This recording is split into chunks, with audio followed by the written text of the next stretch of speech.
everyone. Welcome back to the Mr. English Flow channel, where learning English is easy, fun, and practical. I'm Emily. Hey guys, I'm Henry. Welcome back, learners all around the world. We are so happy to see you again. Today, we are going to talk about something very important. It is something that makes many English learners feel nervous. We are talking about small talk. Small talk. What exactly is small talk, Emily? Small talk is a polite, friendly conversation about simple things. You use it when you meet someone new, or when you are waiting for a bus, or before a business meeting starts. Exactly. It is not a deep conversation about life or philosophy. It is light, easy, and friendly. But for many learners, it feels very difficult. Yes, many students tell us, Emily, I know the grammar, but when I stand next to a native speaker, I don't know what to say. My mind goes blank. We understand that feeling. That is why today, we will give you the secret to small talk. We will teach you how to start a conversation, how to keep it going, and very importantly, how to end it politely.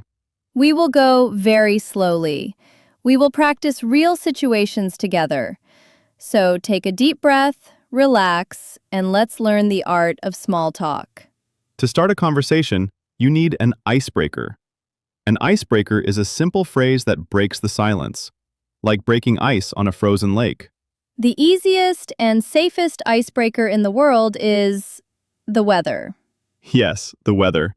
It sounds like a cliché, but everyone experiences the weather, so everyone can talk about it. Let's look at some easy phrases. You can say, beautiful day today, isn't it, Henry? Or if it is raining, you can say, I hope this rain stops soon. Let's do a role play. Imagine Henry and I are standing at a bus stop. We don't know each other. Wow, it is really cold today, isn't it? Yes, it is freezing. I forgot my gloves today. Oh no. Hopefully the bus comes soon. See, it is very simple. We just shared a moment. The second type of icebreaker is talking about the surroundings. This means talking about where you are right now. For example, if you are in a long line at the supermarket, you can say, this line is moving very slowly today. Or if you are at a party, you can ask, how do you know the host? The third icebreaker is giving a compliment. People love compliments. It makes them feel good. But be careful. Compliment something they chose, like their clothes or shoes. Do not compliment their physical body, as that can be uncomfortable. Good advice, Henry. You can say, I really like your jacket. Where did you get it? Let's practice that. Emily, I really like your glasses. They suit you perfectly. Oh, thank you so much. I just bought them last week from a store downtown. It's that easy. A simple compliment opens the door to a conversation. Okay, so you broke the ice. You started the conversation. But now, how do you keep it going? How do you stop the awkward silence? The secret here is using open-ended questions. What is an open-ended question, Henry? A closed question has only a yes or no answer. For example, did you have a good weekend? The answer is just yes. And then, silence. Ah, I see. So an open-ended question makes the person talk more. Exactly. Instead of, did you have a good weekend? You should ask, what did you do this weekend? That is much better. If you ask me, what did you do this weekend? I have to tell you a story. I have to say, I went to the park, I read a book, and I cooked dinner. Use questions that start with who, what, where, when, why, and how. These are your best friends in small talk. Let's try another one. Don't ask, do you like your job? Instead, ask, what do you like most about your job? Let's do a quick role play to show the difference. First, the bad way with closed questions. Hi, Henry. Did you watch the football game yesterday? Yes, I did. Was it good? Yes, it was. Well, that was terrible. The conversation died very fast. Now, let's try the good way, using open-ended questions. Hi, Henry. What did you think of the football game yesterday? Oh, it was amazing! The last 10 minutes were so exciting. I couldn't believe they scored that goal. Really? How did you celebrate when they won? I jumped off my sofa and spilled my coffee everywhere. See the difference? By asking what and how, Henry gave me a funny story. The conversation is flowing naturally. Now, a very important rule for small talk. There are safe topics and there are unsafe topics.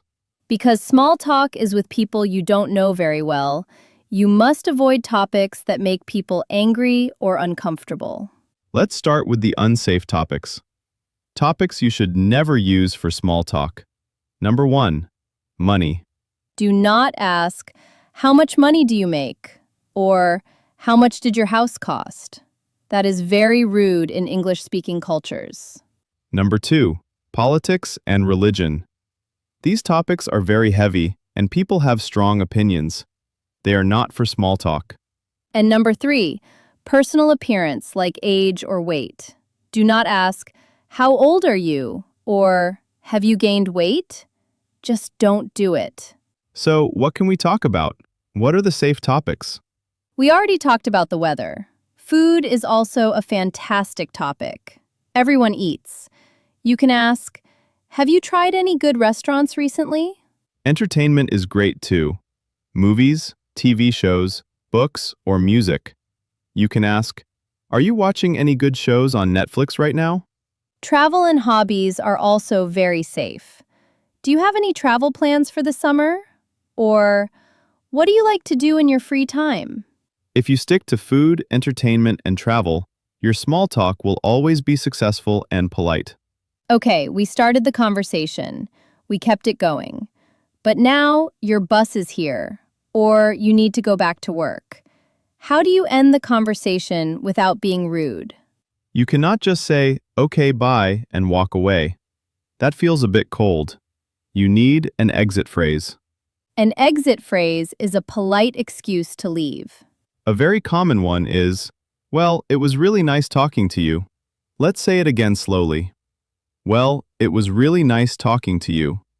Or, if you need to go back to your desk at work, you can say, "I better get back to work, but I'll see you around." Let's do our final role play. Imagine Henry and I are talking at a party, but I need to go find my friend. And that is why I love Italian food so much. That sounds delicious, Henry. Listen, I need to go find my friend, but it was so nice talking to you. No problem at all. It was great meeting you, Emily. Enjoy the rest of the party. Thank you. Have a good night. Perfect. Smooth, polite, and friendly. No one felt awkward. Wow, we learned so much today. We learned how to break the ice with the weather or a compliment. We learned how to keep the flow going with open-ended questions like what and how. We learned to avoid heavy topics like politics and focus on fun things like food and movies. And finally, we learned how to say goodbye politely. Remember, the goal of small talk is not to be perfect. The goal is just to connect with another human being. Don't be afraid of making mistakes. Native speakers appreciate your effort. Just smile, be friendly, and practice these phrases. Now it is time for our question of the day. What is your favorite small talk topic? Do you like talking about food, movies, or travel? Please write your answer in the comments below. We love reading your stories. If this video helped you feel more confident, please click the like button and subscribe to Mr. English Flow. It really helps our channel grow. Thank you so much for practicing with us today. Keep flowing, keep learning, and we will see you in the next lesson. Bye, everyone!